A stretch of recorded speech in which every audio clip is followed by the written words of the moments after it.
अपना माननीय सदस्य श्री आगा रोहला मेहंदी जी।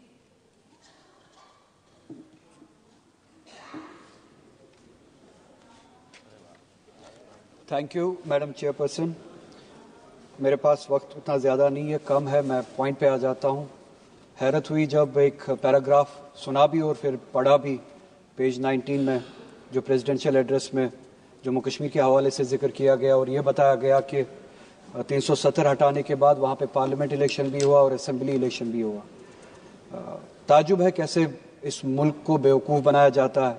ये कोई पहली बार नहीं है कि असेंबली का इलेक्शन, पार्लियामेंट का इलेक्शन जम्मू कश्मीर में हुआ हो।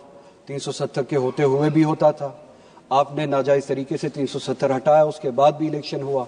370 के दौरान भी लोगों ने जमहूरियत पे यकीन दिखाया, जमहूरियत के ज़रिए अपने फैसले किए और 370 के हटाने के बाद भी लोगों ने जमहूरियत के ज़रिए जवाब दिया। वो इलेक्शन होना कोई पहली बात नहीं है, कोई ख़ास बात नहीं है। इलेक्शन इससे पहले भी हुए, आज भी होते रहे, होते भी रहेंगे। जो चीज़ बतानी चाहिए थी, जो बताई नहीं गई प्रेसिडेंशियल एड्रेस में, कि जम्मू कश्मीर में 370 हटाने से क्या नुकसानात हुए, 370 के होने से क्या फ़ायदे थे, जो बात मुल्क को बताई नहीं जाती है, जो बात इस ऐवान को बताई नहीं जाती है, जो बात उस प्रेसिडेंशियल एड्रेस में होनी चाहिए थी, जिसका जिक्र नहीं हुआ।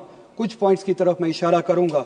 जो बात होनी चाहिए थी, हकीकत ये थी कि ह्यूमन डेवलपमेंट इंडेक्स अगर आप उठा के देखें, 370 के होते हुए और 370 के बाद, 370 के होते हुए जम्मू कश्मीर कोई पिछड़ा राष्ट्र, पिछड़ा हुआ राज्य नहीं था, पसमानदा रियासत नहीं थी।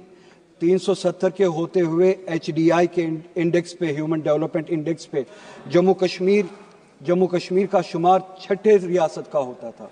अगर आप कंपेयर करें उन रियासतों से जहां पे बीजेपी गवर्न करती है, बिलखुसूस आपकी मखसूस और ख़ास रियासत गुजरात, जहां पे जम्मू कश्मीर का ह्यूमन डेवलपमेंट इंडेक्स 370 के होते हुए जम्मू कश्मीर का 0.712 था, वहीं पे गुजरात का वहां से ज़्यादा कम था, जो कि 0.677 में था। हरियाणा का जम्मू कश्मीर से कम था, 0.702 पे। उत्तर प्रदेश का उससे भी कम था, 0.596 पे।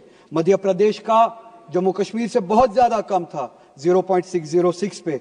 बिहार का 0.76 पे। काश उस तरफ तवज्जो दी होती। जम्मू कश्मीर पे जो तोहमतें लगाते हो, जो जबकि हकीकत कुछ और है। 370 के होते हुए जम्मू कश्मीर इन सब रियासतों से, जिसमें आपकी गुजरात भी शामिल है, बहुत ज़्यादा बेहतर थी।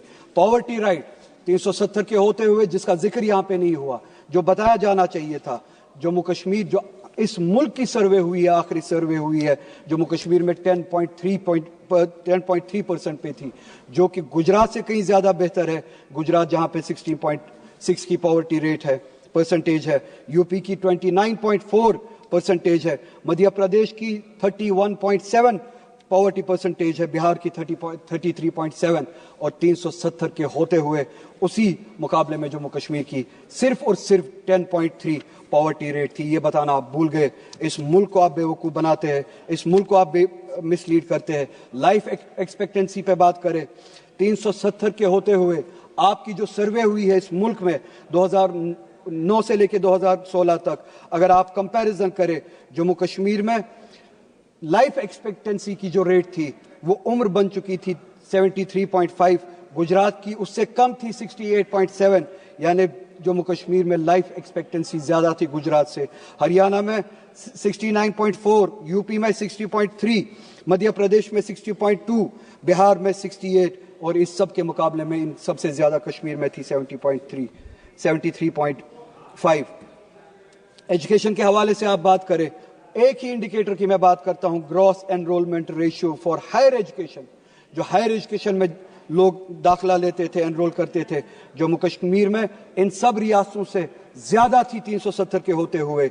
370 के होते हुए 30.9% थी जम्मू कश्मीर में, और गुजरात की उसी मुकाबले में बहुत ज्यादा कम थी 20.4। यानी कि जम्मू कश्मीर में 370 के होते हुए हायर एजुकेशन में 31% परसेंटेज जो है आबादी की जाती थी, और गुजरात में उससे बहुत ज़्यादा कम 20% जाती थी।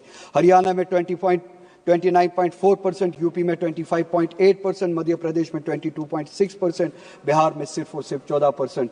ये है हालत जो कश्मीर की थी, जिस राह पे ये कश्मीर था। इनकम की अगर बात करें, मैं ज़्यादा इंडेक्सेस में जाऊंगा नहीं। पॉवर्टी की मैंने बात की, जम्मू कश्मीर गुजरात से भी बेहतर था, हरियाणा से भी बेहतर था, यूपी से भी बेहतर था, मध्य प्रदेश से भी बेहतर था, बिहार से भी बेहतर था। सिर्फ 2 मिनट चाहिए मैडम चेयरपर्सन, मैं कंक्लूड करूंगा, मुझे पता है मेरे पास वक्त ज्यादा नहीं है। पोस्ट एब्रोगेशन का डाटा, एक ही इंडिकेटर उठाते, ये सारे इंडिकेटर्स 370 के होते हुए जो यहाँ पे बताया नहीं गया, पोस्ट एब्रोगेशन का इंडिकेटर एक ही अगर उठाए, एम्प्लॉयमेंट का, चूंकि मेरे पास वक्त नहीं है, उसी रियासत में जहां पे ये इंडिकेटर्स थे, आज एम्प्लॉयमेंट जो रेट है वो 32% पे पहुंची है। पहली बार हमने देखा है। यह है 370 हटाने का नतीजा। 370 हटाने के बाद यह बताया गया, मुल्क को बेवकूफ बनाने की कोशिश की गई कि इलेक्शंस हुए। इलेक्शंस उससे पहले भी होते थे। यह नहीं बताया कि इलेक्शंस के जरिए लोगों ने वहां पे क्या पैगाम दिया। इलेक्शंस के जरिए पैगाम दिया, असेंबली में रेजोल्यूशन पास हुआ, न सिर्फ 370 बल्कि कॉन्स्टिट्यूशन के जरिए इस रियासत को, जम्मू कश्मीर को, जो 1953 से पहले जो स्टेटस मिला था, असेंबली ने वो रेजोल्यूशन पास किया कि हमें तब तक ये स्टेटस कबूल नहीं है जब तक वो स्टेटस बहाल ना किया जाए। असेंबली के जरिए हालांकि मेरी वो ख्वाहिश नहीं है सिर्फ स्टेटहुड बहाल किया जाए यहाँ पे, मगर असेंबली के जरिए, और बहुत सारे लोग, सिर्फ 1 मिनट मैडम, सिर्फ 1 मिनट, बहुत सारे लोग आपके उन वादों पे उम्मीद लगाए हैं कि आपने यहाँ पे चलिए स्टेटहुड की बहाली के हवाले से वादे किए हैं, सुप्रीम कोर्ट में वादे किए हैं, वो वादे आप कब पूरा करेंगे और रेजोल्यूशन पे अमल कब करेंगे। जो स्टेटस था जम्मू कश्मीर का 1953 से पहले, वो एक दिन इस मुल्क को वापस करना पड़ेगा। और आखिर में मैडम, पूरे मुल्क में जो मुसलमानों की हालत है, मैडम कंप्लीट करिए प्लीज। सिर्फ 1 मिनट कंक्लूड करूंगा। पूरे मुल्क में मुसलमानों की जो हालत है, वो उस हालत के बारे में आप यहाँ पे जिक्र करना भूल गए। सुबह एलओपी ने भी जिक्र किया, उन्होंने भी अपने एआई रेवोल्यूशन का जिक्र किया, विजन का बताया। उस विजन के साथ ओबीसीज को जोड़ना भी चाहिए, पिछड़े हुओं को जोड़ना भी चाहिए, मुसलमानों को जोड़ना भूल गए। क्या सिर्फ मुसलमान सिर्फ इसलिए है, क्या मुसलमान सिर्फ इसलिए, 30 सेकेंड्स आप गिनिए, क्या मुसलमान सिर्फ इसलिए है कि उनको बीजेपी से डरा के इलेक्शंस में वोट हासिल किए जाए? मैं ये बताना चाहूंगा कि ये गलतफहमी पालना बंद कर दीजिए।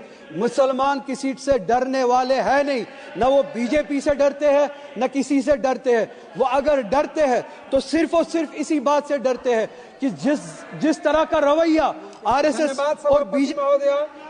मैं आपका आभार व्यक्त करता हूं कि आपने मुझे महामहिम राष्ट्रपति जी के अभिभाषण के